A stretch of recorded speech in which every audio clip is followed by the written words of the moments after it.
আমি টুম্পা অটোওয়ালি পৌঁছে দেবই টাইমলি।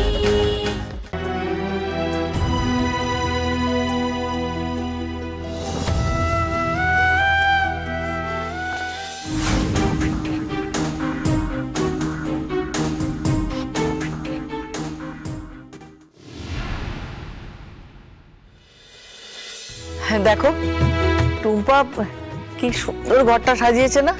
হ্যাঁ, আজ অনেক দিন পর এই পরিবারের আবার সত্যিকারের আনন্দ ফিরে এসেছে। ঠিক বলেছ, ঠাকুর যেন এই আনন্দ আমাদের পরিবারের ওপর সারা জীবন রেখে দেন। কিরে অশোক, তোকে দেখে মনে হচ্ছে তুই খুব রেগে আছিস। না না, ঠিক আছে, আমি ঠিক আছি। সত্যিই খুব সুন্দর সাজানো হয়েছে। সুন্দর তো হবেই, আমার ছোট বৌদি যে সাজিয়েছে।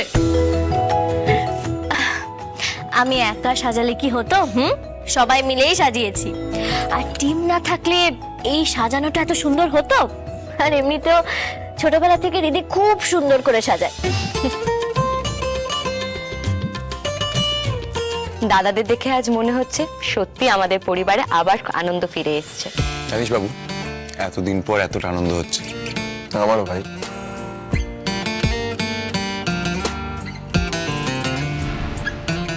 আজকে এই আসরে উম্যান অফ দ্য ম্যাচ হচ্ছে টুম্পা।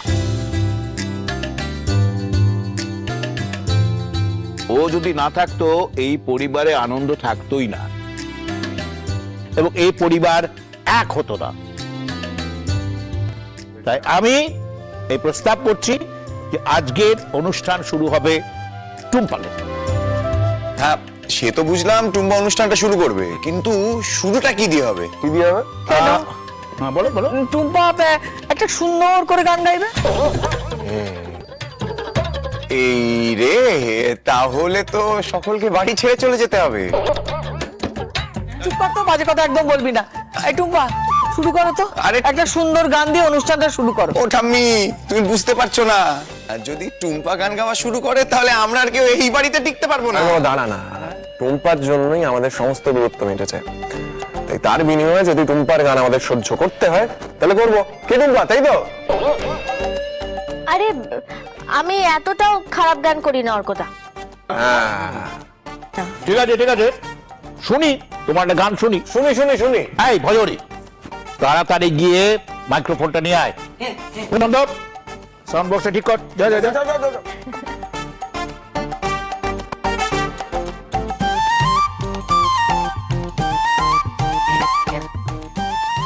তুই এখন ঠিক করতে পারলি না? ওটা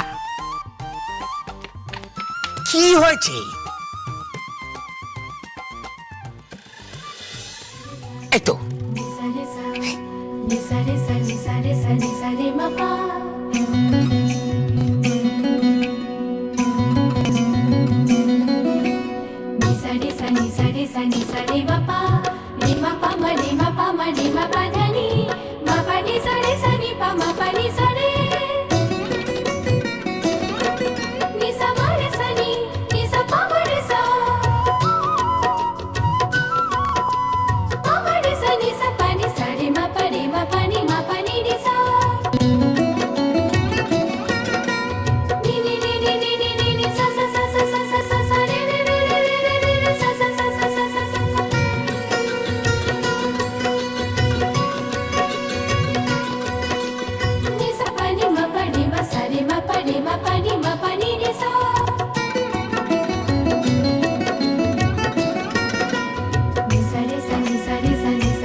এক মিনিট বৌমা, এত বছরে তো আমি একেবারে জানতেও পারিনি যে তুমি এত সুন্দর গান করো। মা সব কিছু সবার থেকে ভালো করতে পারে, সেই জন্যই তো মা আমাদের মা। রাইট। আচ্ছা তাহলে আজকে খাওয়া দাওয়ার কি আছে? আজ স্পেশাল রান্না হবে। কি রান্না হবে আজ? বললাম তো স্পেশাল রান্না, আর এই স্পেশাল রান্না করবে স্পেশাল একজন। সে আবার কে? আমি, তোমার স্বামী।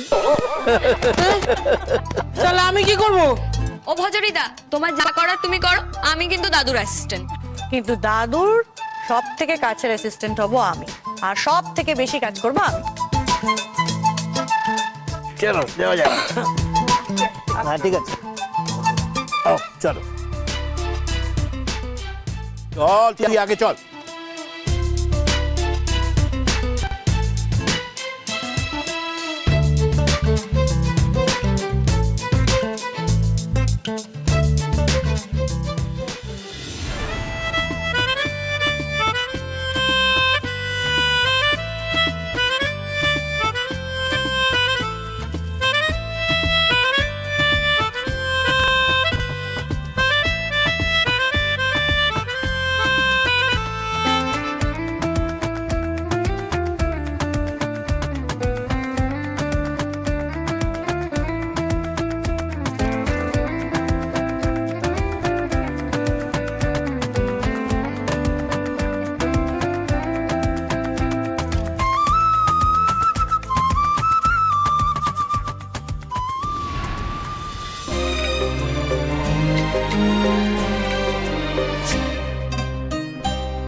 সবাইকে আমার একটা কথা বলার আছে। কি হয়েছে নেহা? আজ একজনের মুখোশ আমি সকলের সামনে খুলে দিতে চাই।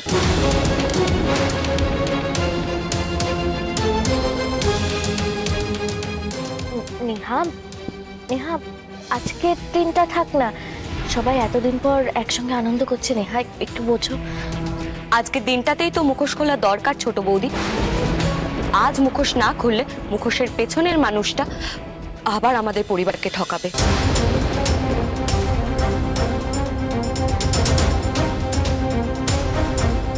কার কথা বলছো তুমি?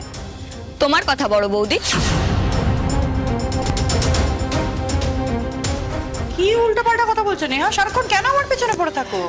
কারণ সারাক্ষণ তুমি এই পরিবারকে ঠকানোর চেষ্টা করতে থাকো। কি বলতে চাইছো তুমি? কি করেছি আমি? সকলকে মিথ্যে বলেছো, বোকা বানিয়েছো।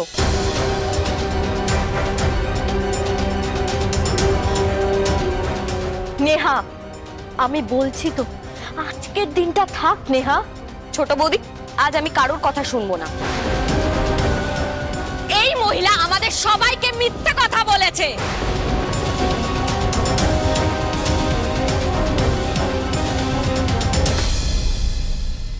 এই মহিলা কোনো বিষ খায়নি। এই মহিলা আত্মহত্যা করার মিথ্যে নাটক করেছিল।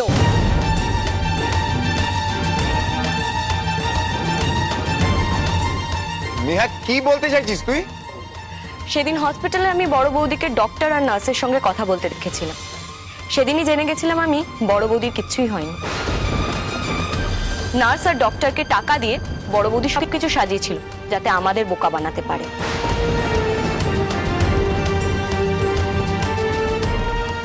মিথ্যে কথা, সম্পূর্ণ মিথ্যে কথা। অকারণ আমাকে বদনাম করা হচ্ছে। আমি জানতাম তুমি এই কথাটাই বলবে বড় বৌদি, তাই সেদিন সত্যিটা জানা সত্ত্বেও আমি কাউকে কিচ্ছু বলিনি, কারণ আমি জানতাম সেদিন আমি কিচ্ছু প্রমাণ করতে পারতাম না। কিন্তু আজ আমার কাছে প্রমাণ রয়েছে তোমার বিরুদ্ধে। আমি হসপিটাল থেকে সবকিছু ডকুমেন্ট আনিয়েছি। সেদিন বড় বৌদিকে হসপিটালে ভাইটামিন আর প্রোটিন ছাড়া কোনো ওষুধ দেওয়া হয়নি। যদি বড় বৌদি সত্যি বিষ খেয়ে থাকতো তাহলে তো ভাইটামিন আর প্রোটিন ছাড়াও অন্য ওষুধ দেওয়া হতো। মিথ্যে কথা বলছে নেহা, মিথ্যে কথা বলছে। ইচ্ছে করে আমাকে ফাঁসানোর চেষ্টা করছে, বদনাম করছে আমাকে।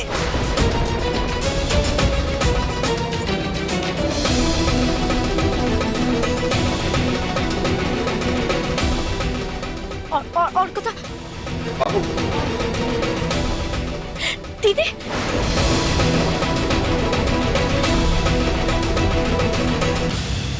আমি তোমাকে বারণ করেছিলাম নেহা, বলেছিলাম আজকের দিনটা অন্তত থাক, বলো না কিছু। ছোট বৌদি, আমি তো কোনো অন্যায় করিনি। যে অন্যায় করেছে আমি তার মুখ সবার সামনে খুলে দিয়েছি, আর এটা কোনো অন্যায় নয়।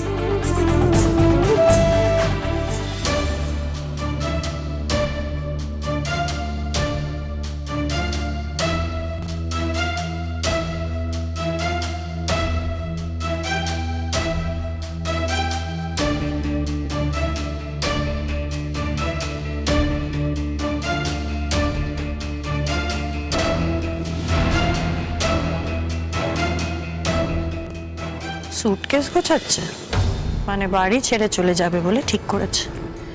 Good decision. নেহা সব ইনফরমেশন জোগাড় করে এনেছে। এই মুহূর্তে এই বাড়িতে থাকা মানে আমার বিপদ। এই বাড়ির থেকে কয়েকদিনের জন্য বেরিয়ে যাওয়াই ভালো, পরে সবকিছু ঠান্ডা হলে ফিরে আসবো।